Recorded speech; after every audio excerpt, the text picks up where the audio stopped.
കടുവാശല്യം രൂക്ഷമായ വയനാട് നടവയലിൽ നാട്ടുകാരുടെ പ്രതിഷേധം.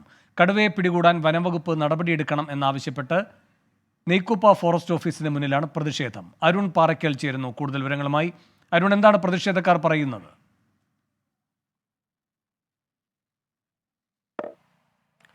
വേണു, ഇന്ന് രാവിലെ 10 മണിയോടുകൂടിയാണ് നെയ്ക്കുപ്പ ഫോറസ്റ്റ് ഓഫീസിന് മുന്നിൽ നാട്ടുകാർ പ്രതിഷേധം ആരംഭിച്ചത്. ഈ നെയ്ക്കുപ്പ എന്ന് പറയുന്നത് വനമേഖലയോട് ചേർന്ന് തൊട്ടടുത്ത് കിടക്കുന്ന ഭാഗമാണ്. ഈ പ്രദേശത്തെ കടുവശല്യം രൂക്ഷമാവുകയാണ്. ഇന്നലെ വൈകുന്നേരത്തോടുകൂടി ഒരു പാറപ്പള്ളിയിൽ ഷാജി എന്നയാളുടെ ഒരു പോത്തിനെ ഈ വനമേഖലയോട് തൊട്ടടുത്ത് വെച്ച് കടുവ ഓടിച്ച് ആക്രമിച്ച് കൊല്ലുന്നൊരു സാഹചര്യമുണ്ടായിരുന്നു. നാട്ടുകാർ ഒന്നാകെ ഭീതിയിലാണ്. ഇന്നിപ്പോൾ ഇന്നലെ രാത്രിയും ഈ ഫോറസ്റ്റ് ഓഫീസിന് മുന്നിൽ വെച്ച് നാട്ടുകാർ സംഘടിക്കുകയും വലിയ രീതിയിലുള്ള പ്രതിഷേധത്തിന് കളമൊരുങ്ങുകയും ചെയ്യുന്ന സാഹചര്യമുണ്ടായി. ഇന്ന് രാവിലെ വീണ്ടും നാട്ടുകാർ 10 മണിയോടുകൂടി അവിടെ സംഘടിച്ചിട്ടുണ്ട്.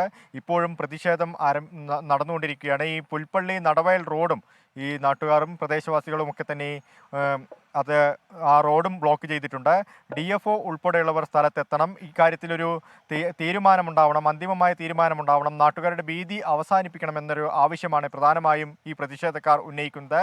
കടുവശല്യം രൂക്ഷമാവുകയാണ്. പക്ഷേ ഇതൊരു വനമേഖലയോട് ചേർന്ന് തൊട്ടടുത്ത് കിടക്കുന്ന പ്രദേശമാണ്. ഇന്നലെ കടുവ ഈ ഒരു പോത്തിനെ ആക്രമിച്ച് കൊന്നിരുന്നു. അത് ഈ 500 മീറ്റർ, അതായത് വനമേഖലയ്ക്ക് 500 മീറ്റർ ഉള്ളിലേക്ക് കടുവ പോത്തിനെ ആട്ടിക്കയറ്റിയതിന് ശേഷമാണ് പോത്തിനെ കൊന്നത്. എന്തായാലും പ്രതിഷേധം ഇപ്പോഴും തുടരുകയാണ്. വേണു, DFO ഉൾപ്പെടെയുള്ളവർ സ്ഥലത്തെത്തണമെന്നാണ് ആവശ്യം. അരുൺ, ഈ നടവയലിൽ നേരത്തെയും ഈ കടുവാശല്യം ഉണ്ടോ? വനംവകുപ്പ് ഈ കാര്യത്തിൽ വീഴ്ച വരുത്തി എന്ന പ്രതിഷേധവും കൂടെ ഉള്ളതുകൊണ്ടാണോ ഇപ്പോൾ നാട്ടുകാർ ഇങ്ങനെ റോഡ് ഉപരോധിക്കുക വരെയുള്ള നടപടികളിലേക്ക് കടന്നിരിക്കുന്നത്?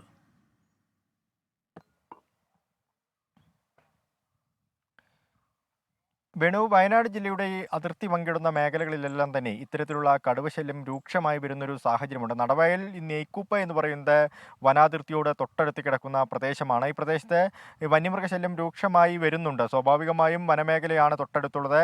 ഏകദേശം ഒരു 500 മീറ്റർ, 1 കിലോമീറ്ററിനുള്ളിൽ തന്നെ വനമേഖലയുണ്ട്. കടുവശല്യം ഈ കർണാടക വനമേഖലയിൽ നിന്ന് കടുവകൾ കൂട്ടത്തോടെ ഈ കേരള അതിർത്തിയിലേക്ക് എത്തുന്നു എന്ന നാട്ടുകാർ നിരന്തരമായി ഉന്നയിക്കുന്ന പരാതിയാണ്.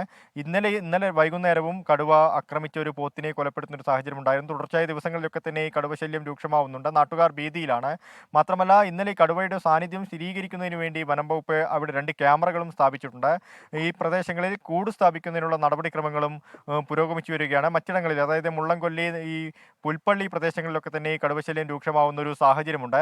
അതിൻ്റെ തുടർച്ചയാണ് ഇപ്പോൾ ഈ നടവയൽ നെയ്ക്കൂപ്പ പ്രദേശത്തും ഈ കടുവയുടെ ശല്യം ഉണ്ടായിരിക്കുന്നത്. കടുവയെ പിടികൂടുന്നതിന് വേണ്ടിയുള്ള ഒരുക്കങ്ങൾ വനം വകുപ്പ് പൂർത്തിയാക്കിയിട്ടുണ്ട്. പക്ഷേ ഈ നാട്ടുകാരുടെ ഭീതി, ആ ഭീതി ഒഴിപ്പിക്കുന്നതിന് വേണ്ടിയുള്ള തയ്യാറെടുപ്പുകൾ വനം വകുപ്പ് ഉദ്യോഗസ്ഥരുടെ ഭാഗത്തു നിന്ന് ഉണ്ടാവുന്നില്ല എന്ന ആരോപണമാണ്, പരാതിയാണ് പ്രധാനമായും ഈ പ്രതിഷേധക്കാർക്കുള്ളത്. DFO ഉൾപ്പെടെയുള്ളവർ സ്ഥലത്തെത്തണം. അവർക്ക് ഇതിലുള്ള ഒരു അന്തിമമായ തീരുമാനം അവരെ അറിയിക്കണമെന്നാണ് പ്രതിഷേധക്കാരുടെ ആവശ്യം. വേണു, അരുൺ പാറയ്ക്കലാണ് വയനാട്ടിൽ നിന്നും വിവരങ്ങൾ നൽകിയത്.